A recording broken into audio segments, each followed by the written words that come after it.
What's good, YouTube? Welcome to the channel.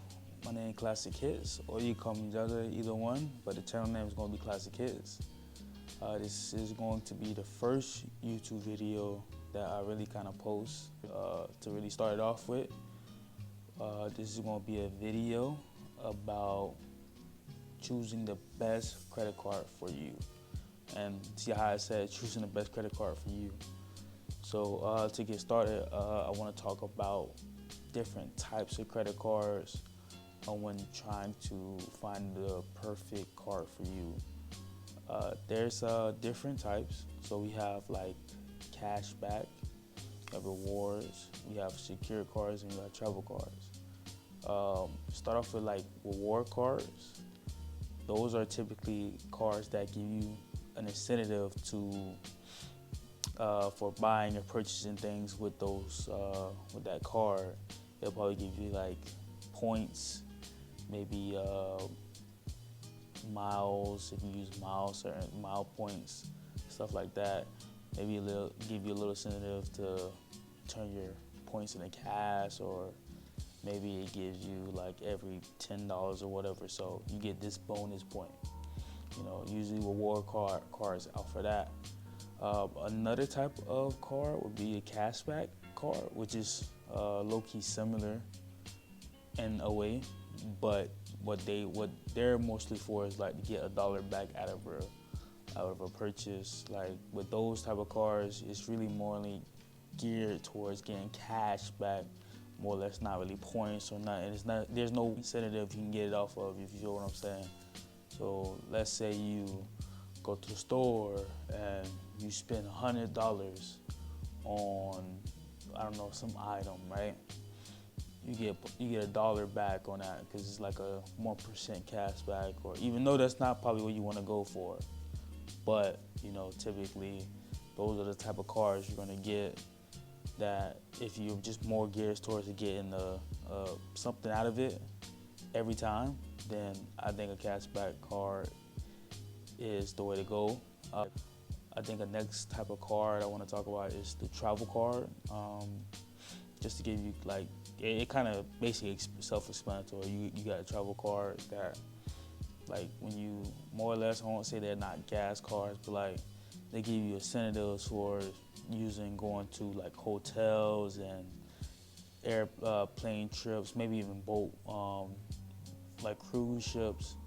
Like I know I think Disney has one, like a cruise ship credit card or something like that they have, or maybe like a travel card going specifically there. You got something with Chase, but usually these travel cards is more like mid to high tier cards. So you got like the Hilton Rewards card on Amazon, on American Express. You know, American Express have like some Hilton Reward card. They have like two. They also has the Delta Rewards cards too. That's a travel card also. So that also would be considered like a travel card.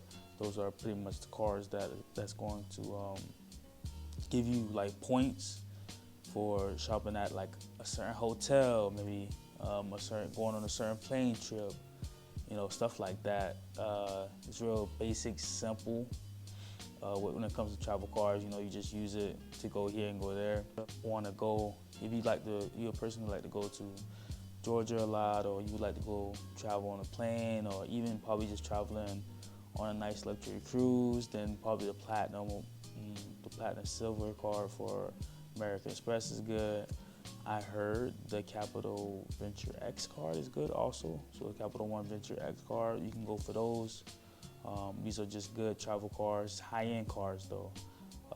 If you want more specific details on those cards, just let me know in the comment section below. Last but not least, the other type of card we have is a secure card. These are typically more for beginners in the credit space, you know, people that really don't got no credit, or who just trying to fix their credit, or maybe they just did bad with their credit first, they got it fixed and now they need to start back over. These are those type of cards where they're easy to get to. Thing is, you just gotta put in money to get approved for the card. Like I think, because I never had to go through a secure card me personally, but I'm pretty sure Discover does it, where you would put a certain amount of money down on a card, and they will in turn give you that same limit. So let's say if I give them like 500, well, typically some of them starts at 200. So let's say I give Discover 200 for their secure card, and they'd be like, oh, okay, so now we're gonna give you this card. In return, you already gave us back 200. So now they're gonna give you a card for 200, and that's pretty much like what's gonna hold it till then, you know.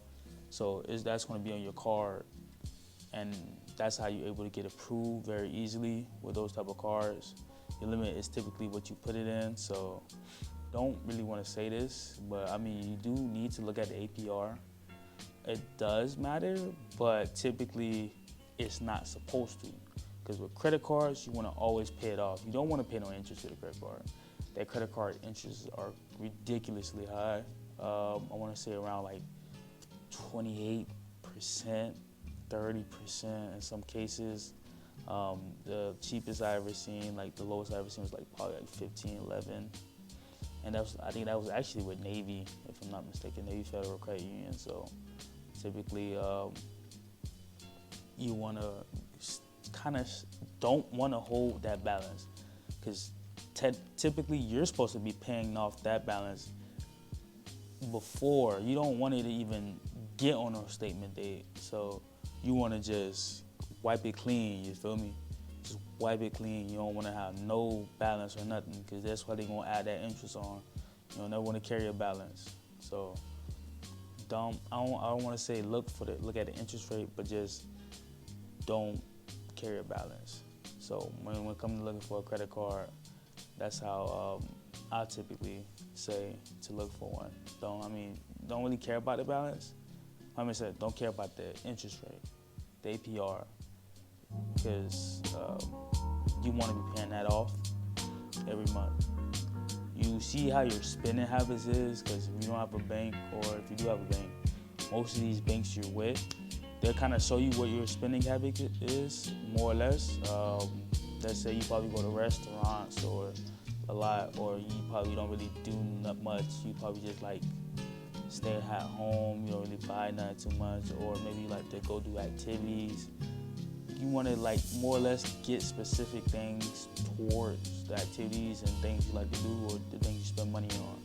Like if you know you like to go to restaurants more, you might as well go for a card that offers more or less rewards and going to restaurants, dining out. There's a lot of cards that kind of offer that 2% or get 2% in this category of dining out, typically, or 2% in grocery store. If you know you just a person who just like to chill all the time, you don't really spend no money, stay home, I recommend going for like a cashback card. So get something that if you do pay for something, you get some out of it. Like if you pay a bill, like I was doing, I do that with my phone bill, which I'll pay it with my credit card, right? And then I just get a percentage back from it, even though, because you're gonna pay it anyway, right? Might as well just get a reward from your money, because all that money is just gonna get taken out of your bank account, and you're not gonna get no reward from it. So might as well just use a credit card. So if you can, try to put a bill on try to put a credit card on one of your bills, and then use it like that. If you know you're a person who likes to travel, you probably travel like twice, 3 times a year, right? You wanna probably get to something that gives you like a travel incentive or something in those lines, or if your job requires you to go out and to somewhere, or even if you're a college student, right? Because people don't think you need to, but if you're a college student, and let's say you're going to some university off in North Carolina or something, right? And you stay in Wisconsin, you get you a travel card, because you're gonna want to leave to go back home during like holidays, like maybe possibly spring break, or maybe you want to go home for the summer, maybe you want to go home for Christmas break, maybe you want to go home for November. Guess what? You get to use that travel card. You get some incentives off it, and you be straight. So try to like align yourself with your spending habits on what you're gonna do, or how you move about. You know how you move.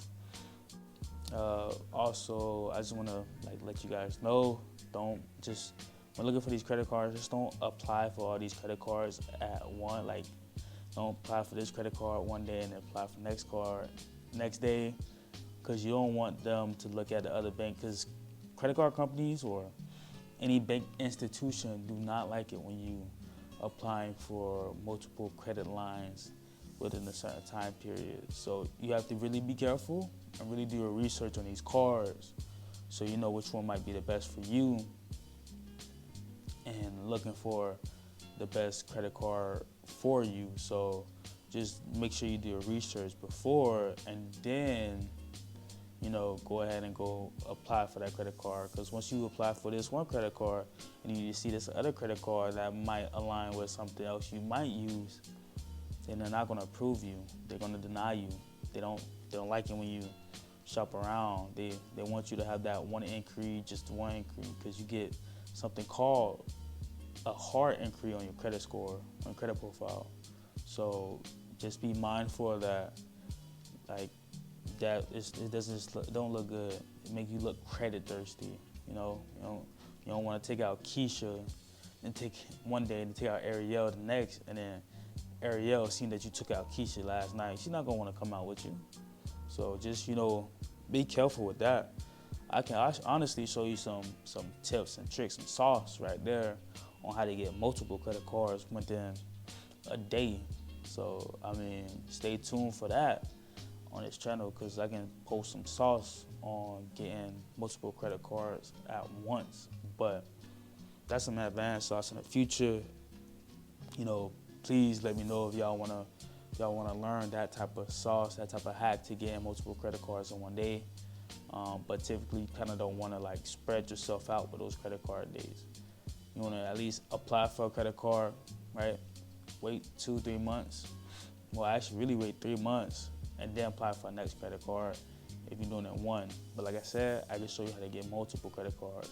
I can show you how to get multiple and why people do it like that. So if y'all want to know, let me know in the comment section below.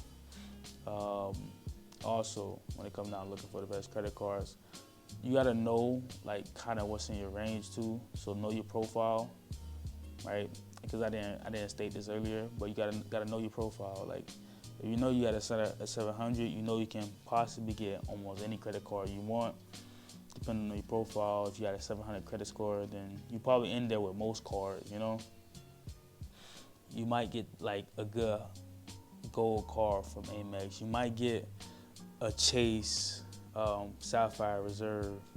You might get a Chase Sapphire Preferred. It just depends.